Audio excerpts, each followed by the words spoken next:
If you've ever read a top 10 or top 25 episodes list of a TV show, almost always the pilot episode will be included on the list. Often I get the sense that it's because the episode was where it all began, and so it's for sentimental reasons. However, I often see pilots included because they set up the style of the shows so well that people instantly became hooked, and the shows went on to great success after that.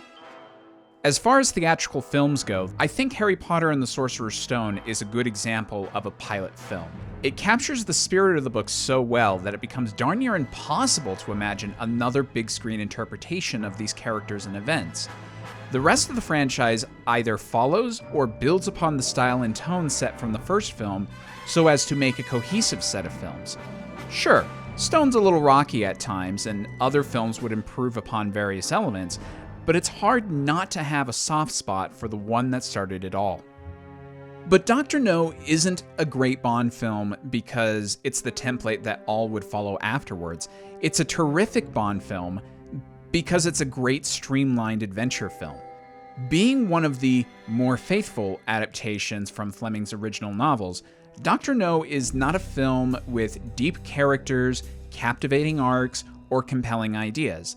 It's a film about a British agent solving a murder mystery which unravels into a greater plot of controlling US rocket launches. There's not a whole lot of thematic complexity or deep story arcs here, but I don't say that as a criticism. Not every film is trying to be the final word on its subject. Some just want to be escapist fun, and that's not a lesser or easier task than making a deep and compelling dramatic thesis of a film. We've seen plenty of efforts like Uncharted, Lara Croft Tomb Raider, and National Treasure that have tried to tackle the elements of an old-fashioned adventure serial. And while those films have their fans and succeed to one degree or another, I think most would agree that they pale in comparison to something like Raiders of the Lost Ark, which somehow captured that elusive lightning in a bottle. And despite that film being fairly light on character and thematic depth, most film fans would still rank Raiders as one of the best films ever made, alongside efforts like Casablanca, Citizen Kane, and Schindler's List. Now don't get me wrong, entertainment and thematic depth are not mutually exclusive concepts. There are plenty of films out there that are great blendings of the two. Films like The Dark Knight, Mad Max Fury Road, any of the Lord of the Rings trilogy, Everything Everywhere All at Once, and The Empire Strikes Back are some of my favorite examples of this. Even later Bond films are decent examples of this, like On Her Majesty's Secret Service and Casino Royale. But the early Bond films wanted to be fun escapist outings, and their phenomenal success in that realm is worthy of being studied, much like I would recommend studies of films from that time like Lawrence of Arabia, The Sound of Music, and Dr. Strangelove. The plot isn't that much more complicated than what I said it was. Two British operatives are killed in Jamaica after being sent as a favor to the United States to follow up on some radio interference with their rocket launches. James Bond is called in to investigate, and he immediately finds himself in a dangerous arena. Almost half the people he meets are against him and trying to kill him. With the help of CIA agent Felix Leiter, a local fisherman named Quarrel, and a diver named Honey Ryder, Bond deduces that Dr. No may be the key factor in this plot. All of this leads to a showdown with Bond and Dr. No, with the fate of the space race in the balance. Dr. No is a fairly well-paced film, in that almost every scene is either developing the plot or showing Bond on the move. Much like when Jaws was adapted into a film, the streamlining of the extra elements from the book leads to a more cohesive whole. The film is about a murder mystery, and it tries to leave anything out from the novel that has nothing to do with that, like the business of endangered birds as being a further reason to investigate Dr. No. A lot of the details of characters' backgrounds are gone, and the final scenes in Jamaica after escaping Crab Key. An idea that's carried over from the novels that I'm particularly fond of is Bond already being a veteran in the service by the time we meet up with him. In the original Casino Royale novel, it doesn't begin at the very start of Bond's service in MI6. Realistically, if he's supposed to be a 00 agent, which is a position that's held in great honor and only a handful of operatives have been given that distinction, then you cannot show Bond being promoted to that position after only one assignment in the service. Here, the Dr. No assignment can't even be said to be the first job the cinematic Bond has as a 00 agent in the films. Although it's never stated the specific circumstances of the job, the reason for switching out the pistols at the start of this film is because the Beretta jammed on the last job, and M wants to see his 00s have the best equipment possible. So this just happens to be the first film we see of this man and his adventures, and it's not Bond Begins. That said, Dr. No still works as a proper beginning to the film series because it establishes a number of things that would help solidify a soft continuity moving forward. The Walther PPK, Felix Leiter, Sylvia Trench, and Spectre are all things that will come back in later films, with the reintroduction of several of those things coupled with a reference to the events of this film. When it comes to starting a franchise, casting is key. I've gotten a lot of flack in the comments for my Bond actors ranking video for not having Sean Connery in my personal top 3. So allow me to use these next few reviews to help set the record straight. I don't dislike Connery as Bond at all. He's absolutely wonderful in the role and deserves all the credit he gets for establishing the cinematic version of the character. And yet, I still prefer some of the other guys. If I may, I'd like to give an example to illustrate how much of a dilemma this is and how much I like all of the Bond actors. Say you are given the task of picking the most perfect casting in comic book film history from one of these 5 choices. Which one would you pick? For some, this is an easy task, but for a lot of us, this is near impossible, as all 5 have strong arguments to be made for them. But that doesn't mean the others aren't also worthy of consideration. And that's how I feel about Connery as Bond. He's a clear contender for the best Bond ever, and he does have the added benefit of being the first in the official series. If it makes you feel any better, think of my Bond actor ranking as a bit like a tier list. Lazenby is the only one who's not in that top tier. Sean Connery slits perfectly into the role as Bond like he came straight off the page. It's not quite his best performance, and it's not even necessarily representative of what Connery's era would be known for, but any fears about his casting are squashed soundly within the first few minutes.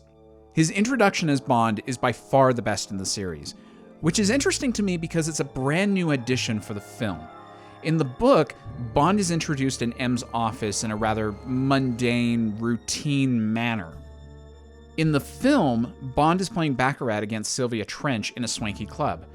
I do wonder if this scene is somewhat of an homage to the opening scene of Casino Royale, where Bond is introduced in a casino overlooking someone playing baccarat. However, it's a great improvement even from that scene, because within a few minutes you get everything you need to know about Bond for the rest of the series.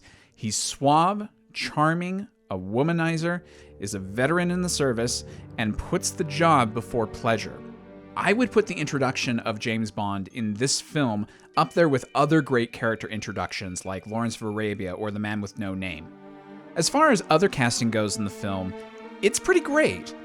Bernard Lee instantly establishes the role of M as written in the books, and my appreciation of him only goes up every time I reread those stories.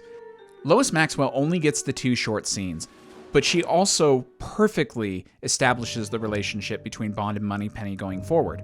I never got the idea that she truly wanted to be with Bond, but that she loved flirting with him, and that was the basis of their friendship. As odd as it may be to say, I don't think the Bond-Moneypenny dynamic ever worked as well in the series as it did with Maxwell and Connery. There was just something between those two that sparkled. Lazenby did okay in his one go. Moore had a somewhat different relationship with her. Caroline Bliss never really got all that much interesting to do with Dalton, and Naomi Harris never quite clicked with me with Craig.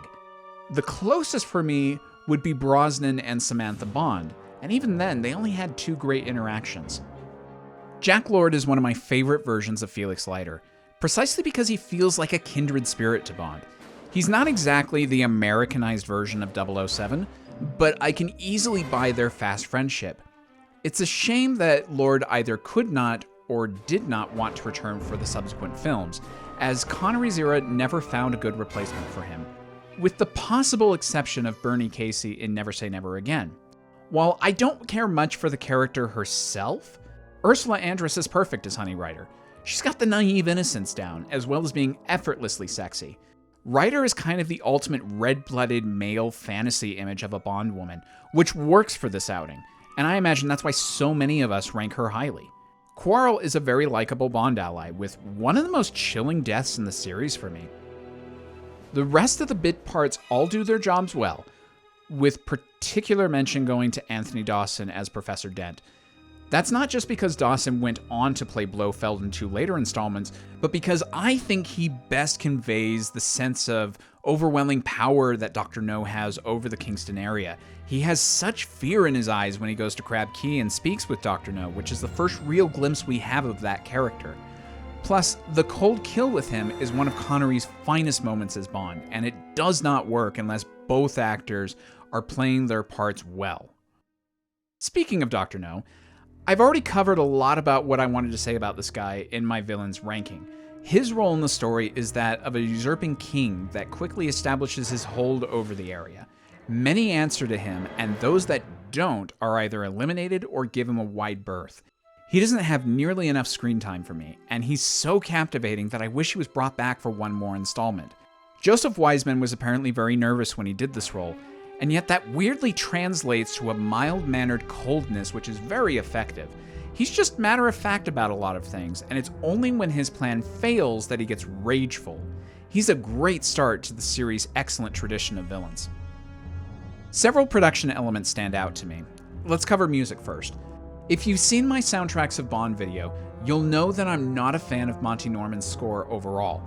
I just find the whole product to be too similar in recording and mixing techniques to several older films, like from the 1940s and the 1950s. There are plenty of 1960s orchestral scores at this time that sounded lush and vibrant and forward-thinking, and this score sounds muted and cheap and backwards looking to me. It uses some very trite and obvious techniques of film scoring that bugs me. For example, there's a term in scoring called Mickey Mousing, which basically has the music substitute in part for the sound in some places. If you think of cartoons like Looney Tunes and Tom and Jerry, you've probably seen examples of this, where xylophones match the footsteps of a sneaking character, or a cymbal crash represents someone's face being smashed in.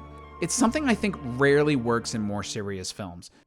A prime example in this film to me is the tarantula scene. Timing Bond's shoe impacts with the orchestral beats sounds very silly and over the top to me, especially coming after a scene where we're supposed to be fearful for Bond's life. I also think the score is a bit too sparse for my liking. Now, I'm not advocating for the John Williams technique where there's music playing every minute, but a lot of the key scenes from this film don't have music. Some of that makes sense, like the cold kill with Professor Dent. But the over-reliance on musical silence feels a bit incongruous within a film that also likes to use the James Bond theme a lot in the first half, even when he's like walking towards a car or something. I'm not crazy, it does feel like something's missing at certain points of this film, right? Speaking of which, the best piece of music in this film is undoubtedly John Barry's standout arrangement of the James Bond theme. It's one of the most iconic pieces of music in film history. Everyone knows this theme, and every official Bond production uses it multiple times.